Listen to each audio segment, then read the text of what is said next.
Hey everybody, we are NotSoCritics, and welcome to our first review that is not filmed on a GoPro. Yeah, we're excited. We've upgraded a little bit, and today I am so excited to talk about Interstellar. This is our first sci-fi review, this is our first Christopher Nolan review, and we're reviewing this a lot later than it's come out, and I'm glad we're doing that because this movie has changed in my mind the more I've seen it and the more it's progressed over the years. Interstellar is Christopher Nolan's film coming fresh off The Dark Knight Rises. Matthew McConaughey had just had his breakout performance in True Detective and won the Oscar for Dallas Buyers Club and clearly caught the attention of Christopher Nolan, and that's why he starred him in the movie. And we have a movie that is very different from all of the rest of Christopher Nolan's movies. It originally got like a 77% on Rotten Tomatoes. Yeah. And I wholeheartedly disagree with that, but I looked on IMDb. This is now ranked as one of the best movies. It's aged extremely well. What were your thoughts on seeing this for the first time and seeing it for the last time you've seen it, and how it's grown on you as a movie? This movie has grown on me a ton over the years. I've probably seen it 5 times now. Wow. And you learn something new every time you see it. It's one of those where you think you've got it figured out, and you really don't. And that's been true in my case. I think that this movie, initially, it's got a ton of science in it, obviously, and initially you want to think that you've wrapped your head totally around it, but in all honesty, you probably haven't. I think the majority of people that have seen this movie like to think, I understand, Einstein's theory of relativity and time dilation really well, but it's super complicated, and it's kind of for that, like, really on the fringe science knowledge guy to really very much so. As with a lot of Christopher Nolan movies, he had scientists as consultants for this film. Yeah. And had a panel of them. I read an article by one of the scientists who did this movie, which I can talk about a little later. One of the things that, when I first saw Interstellar, I was a little underwhelmed. I think this is actually one of Nolan's most simple movies while being his most complex. So What do you mean by that? I can't help but talk about a few of his other movies because this is Christopher Nolan. You got a movie like Inception, Memento. Those movies started at about 200 miles per hour. You're thrown into that world. You're trying to figure out stuff from the beginning. You're off-kiltered. Interstellar introduces you to another world. So this isn't an Earth that we're familiar with, which is the first time that this has been presented to us. This is a fiction universe. It starts at kind of 50 miles per hour. It starts slowly. You get introduced to Murph, Coop, their relationship. He goes to the school. They go to a baseball game. You get immersed into this world. And the movie, the pacing of this film is what I want to talk about, because I think it starts slow on the gas, and it revs and just steadily accelerates until the end. And I think this is one of his best paced movies. It seems kind of simple at first, but it adds layers upon layers of science until you hit that climax. And while something like Inception or Memento is just you're getting racked around the whole time, I think Interstellar is a slow incline on a roller coaster, which eventually goes down. Interesting. Very interesting. Yeah, I think the structure is fantastic. It's so well formatted for this basically time travel movie, which is always extremely difficult, from the whole storyline side of things, that the whole plot doesn't have any gaps in it, with time travel, or, time dilation in this case, where there's a time difference. And I think that he handles it exceptionally well, and the way that everything ropes together in the end, really brings the whole time structure to peace. Like there's great closure with it. Yeah, I think the closure of this movie is fantastic. I think the payoff is great, where this is one of those movies you can understand the ending the more you dive into it and the more you try to wrap your head around it. And I think 2 things really stuck out watching this again, and one is I think this is one of his most emotional movies. I think emotion actually plays into the science, which is very interesting how I think logic and emotion are actually intertwined. Yeah. And they bring that up with the whole Anne Hathaway talking about love. Oh, yeah. which is, you've got apparently the world's best, astronauts, astrophysicists, scientists, folks in this shuttle, and they're trying to make a decision with which planet they should go to. And she's in love with that guy. And she's in love with this dude, and she's like, she tries to justify that her love for this guy is scientific. I don't think she knows it's scientific the first time she says it. I don't think that she does, but she tries to prove it. And she is like, maybe love has more science and, some sort of transcendent ability than we're giving it credit for. Yeah. And I don't know that I'm fully on board with that. I think that was one of the reasons that this didn't get like a 100 in my mind. Wow. Okay. But yeah, it didn't really resonate with me, man. Because I think everything is so sciencey, so deep into science, and then we got like, love is scientific. See, I'm going to play off an entire theme here, and I actually disagree with you. And okay, but I think I'm going to tell you some stuff that might make you look at it in a different way. So I think a theme of this movie is intangible love. And I think there are rules to this movie. Like with every Christopher Nolan movie, we have rules, things that are established. There are these celestial beings. They have created this wormhole. Humans could not have created it. There are these gravitational differences, and that's what makes them think that they can solve this equation. They're like, there are these anomalies. Yeah. You look at Coop's character. You look at his motivation. You look at Man's character. And I think the juxtaposition of those two characters is huge. So Coop is motivated by tangible love, what he can see right in front of him. You even had that conversation early with the other astronaut, who's kind of a disposable character, and Coop's like, I'm thinking about not just my family, but the other millions of families on Earth right now. So you think there is more substance to Man's character? I want to talk about it. Okay. So you got. Let me make sure we're recording real quick. Yeah, we're good. So Coop's character is driven so much by the things that he can see in the people in front of him. And it's so interesting. You got Michael Caine's character in this movie who thinks they wouldn't have been motivated if they would have gone into space and wouldn't have been able to save the future without saving the past. Yeah. You only care about what you can see. It's like if you had to leave your girlfriend behind to save the future, you'd be still more concerned about your girlfriend. Yeah. Empathy is what's tangible. Because it's immediate, yeah.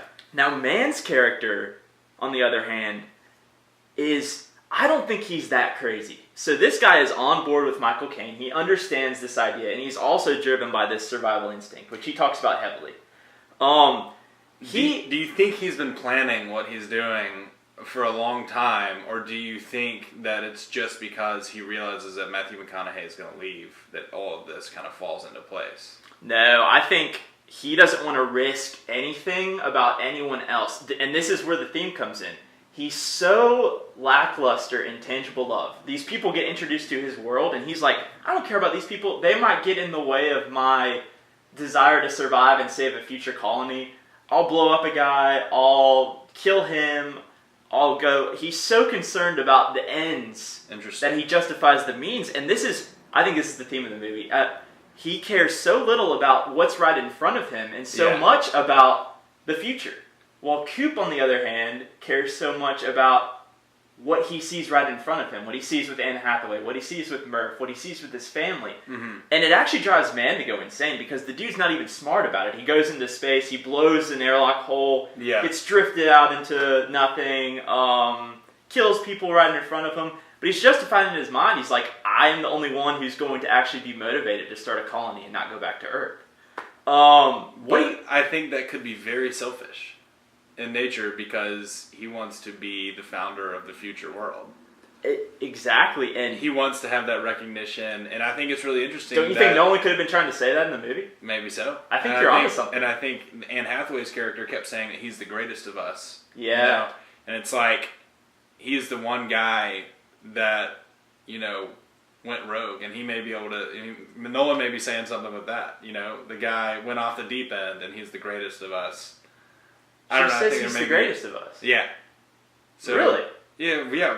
When she's talking about the whole group of astronauts or whatever, and she keeps being like, "Yeah, man, he was the best of all of us." And it's interesting that she would, I don't know, have no relationship with the guy who's the greatest of us. I think we agree on this because I go back to the point of maybe he wants to be the father of this new universe. I don't think it's just that. I think he is like he does have a desire to save the future too. I agree. I think it's multifaceted. Yeah. But I think that's just fascinating. You got Coop. He's like, I care about the people I can see. I'm not going to kill people right in front of me, even if it justifies the ends. And you got Man. And the end doesn't always justify the means, and so exactly. You got this whole conflict.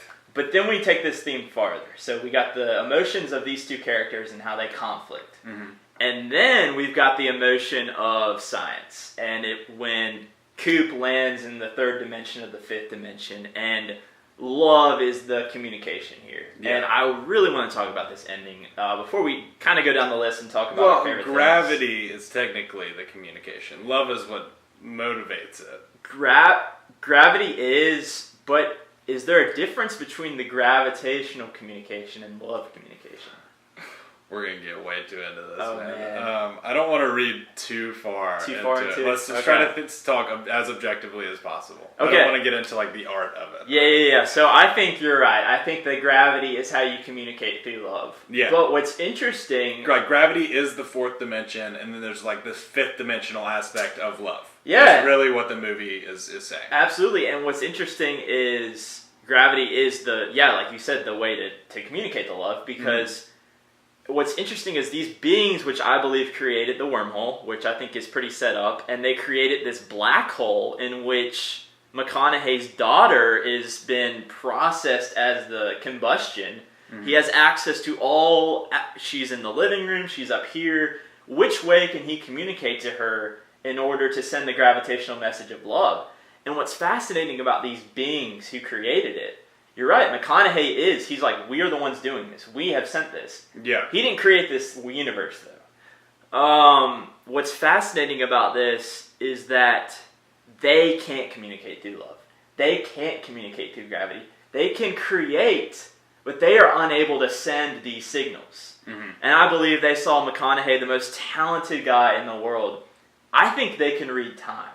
And I don't want to get too into this either, but they knew... because this is the biggest question that I had talking to someone else after the movie. They kept saying, well, how did he even get to the point where he could send back time? Why is this in the center of the wormhole, this weird library of Murph's room? Well, the reason it's in the black hole, I got the answer to that, is because this is a place, we got this simple picture where the black dude draws time, he bends it, pokes a hole through it with a pencil. Yeah, well, he explains, the wormhole concept. So it's the perfect combustion of what could save Earth, because the black hole is the only place where time is getting bent to communicate at the same time that you've been on Earth. And at the same time, it's the place where they formed this hemisphere of his daughter. So he could get the gravitational anomaly component, send it through Taurus, and then send it to his daughter. So this is a place where time can be bent. It's a place where they've created this hemisphere of his daughter. Mm-hmm. And it's a place where he can send her the coordinates. Mm-hmm. This is the only way that Earth could have been saved. And it's in this perfect combustion of this time in this black hole. Yeah. I'm pretty strong about that. I think that's true.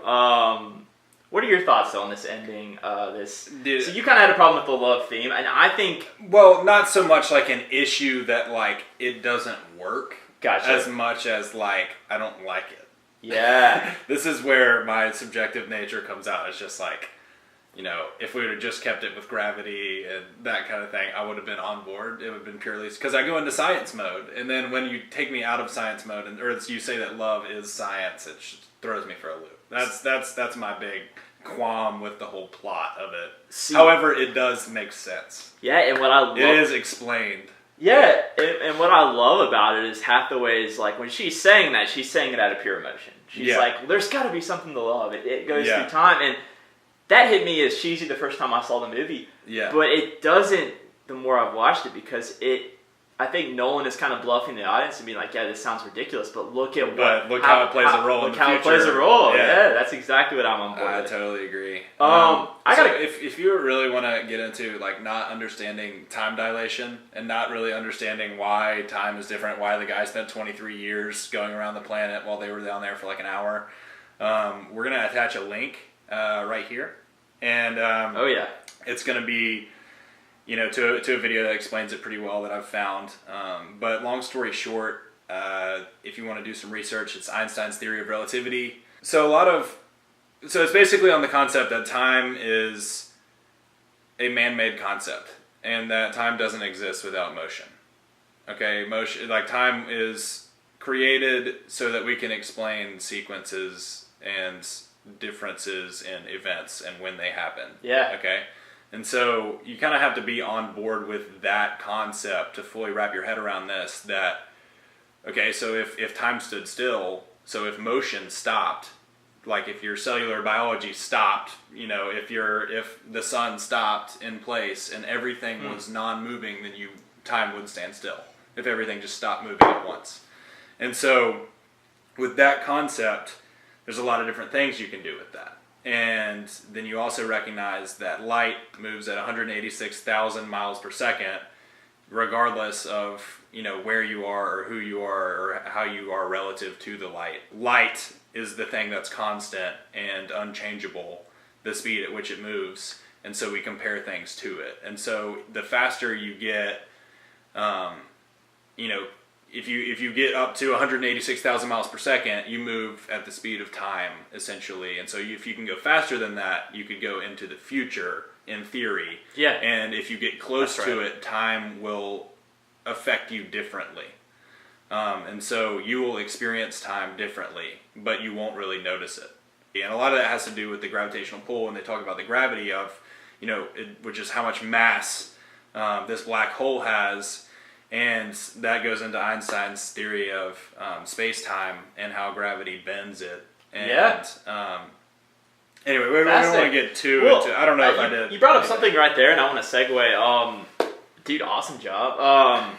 I love these scenes where they sacrifice this relativity, where they go down to that planet and they're like, we spend 1 hour down there, that's 7 years.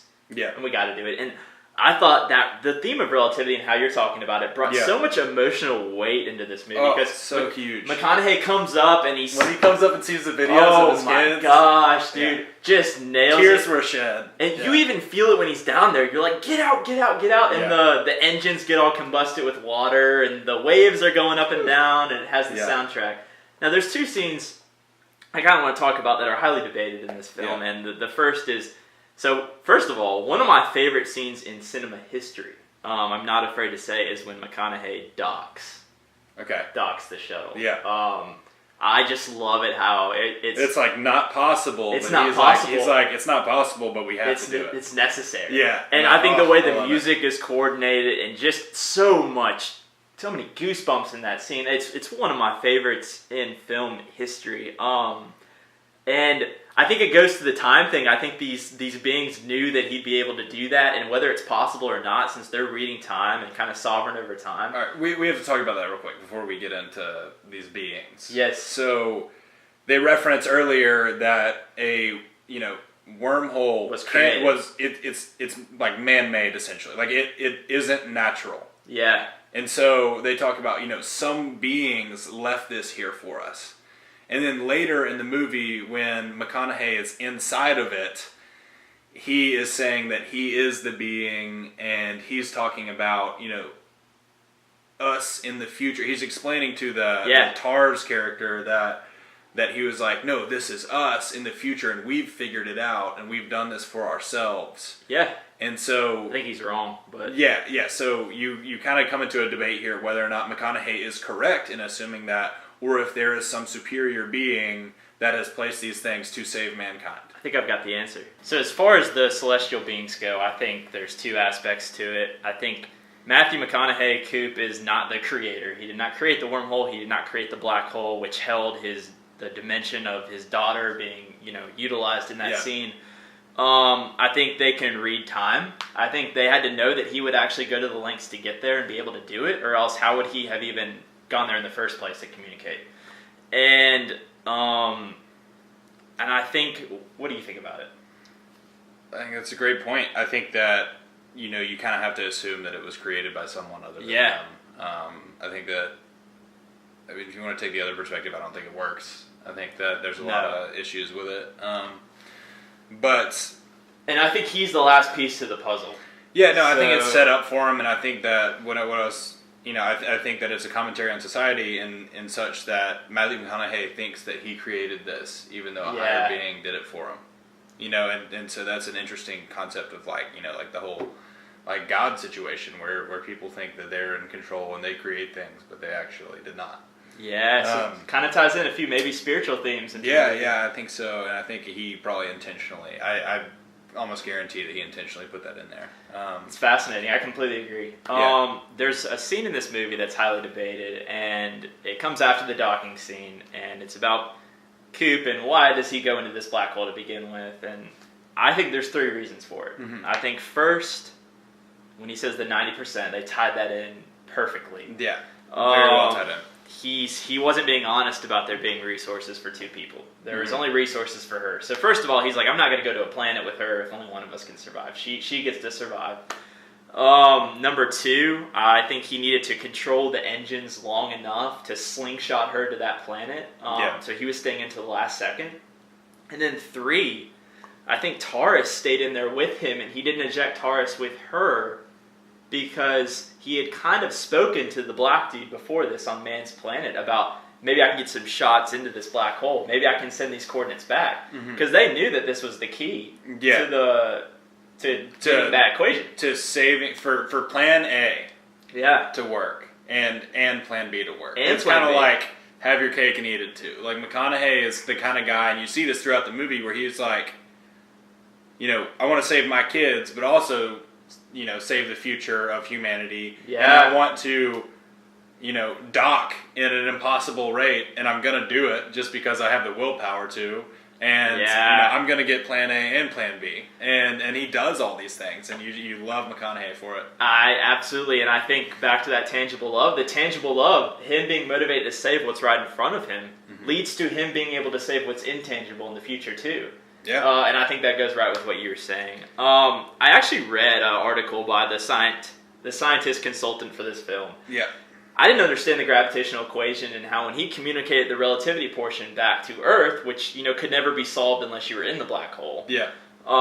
So I read this article and it talked about we're not shown how this works in the movie. Yeah. Coop wakes up, he's on and I kind of wish they had explained a little more of the science in the movie. Yeah. So you would have to do less background stuff, but it's already a 3-hour movie, so yeah, we're already at 2 hours and 50 minutes. And I like how you kind of have to, with a lot of Nolan movies, fill in these ambiguities through real things. And tie it all together. I like it how it's not, knit and tied.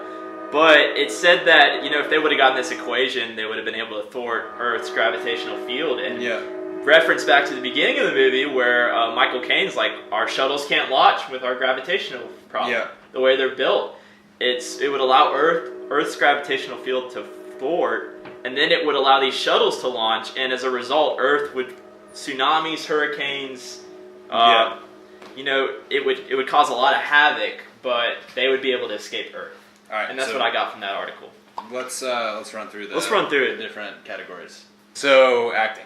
Let's go through acting. Oh, I think, like I already said, McConaughey was picked right after his Oscar-winning performance, his breakout role after starring exclusively in rom-coms. And so you gave it a 9.8 out of 10. Yeah, I don't think anyone other than McConaughey could have been in this role better, carrying that emotional weight, that intensity, and just that finesse as an astronaut. I think he was the perfect choice. A few problems with the dad and the son, and I think Anne Hathaway. I think it's an underrated performance by her. I think Damon absolutely kills it.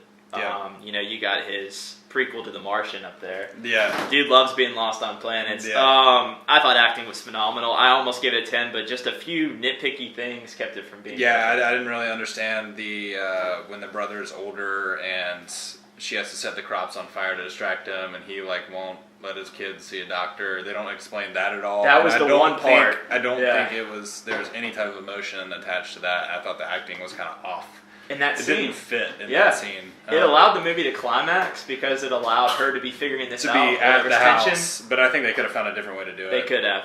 And that goes along with the storyline plot. They gave it an 8 out of 10 just because of that whole scene. It was that's a big issue that I have with it. And I wish they had given a little bit more science. But other than that, very well organized. Yeah, overall, I think once again this is one of Nolan's most emotionally charged films. It doesn't have that bleakness of even The Dark Knight Rises, of Memento, of The Prestige. It doesn't have just that nihilistic kind of feel to it. This is a very optimistic film. Yeah, it really is. And you think for most of the movie that's not going to be. It's not, and the soundtrack actually carries that weight because it has a very eerie, ominous vibe to it. Yeah. While carrying hints of hope at the end of each of the songs. Well, speaking of the soundtrack, give it a 10 out of 10.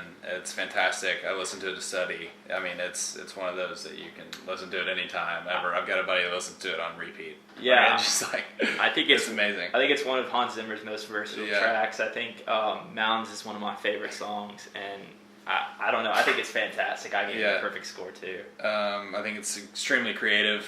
I think that there wasn't anything like this out there. There's a lot of space movies, and so it's hard to do something different within the space genre. Yeah, and Christopher Nolan admitted, this was 2001 Space Odyssey is the biggest sci-fi movie probably of all time, and he's paying tribute to that movie extensively, admitting that Kubrick, I read an article, is one of his favorite directors. Mm-hmm. But he's making this completely his own film at the same time, and carrying his own style and imprint on this film throughout the whole thing, and I think it's a great use of inspiration while making something completely new and organic at the same time. I think the dialogue throughout is very solid. Don't really understand, that whole conversation that they had about the doctors and the kids getting sick, and you. Yeah, but I can't blame that. There's just a couple things here and there that takes away from a perfect score. But I think for the most part, they understand everything that you need to understand to really get the movie. Yeah, and the dialogue in this film just grown on me immensely because watching it each time, the themes of the movie, each conversation is so important to driving the movie forward. Except for those few at Earth between the family conflicts, I thought almost every single part of the dialogue really drove forward the themes, the tension between Mann's character and Coop, the tension between Hathaway's character and Coop. And really every line, McConaughey has some great lines in this movie too. The one where he's like, we used to look at our place, in the stars and wonder, and now we look at our place in the dirt.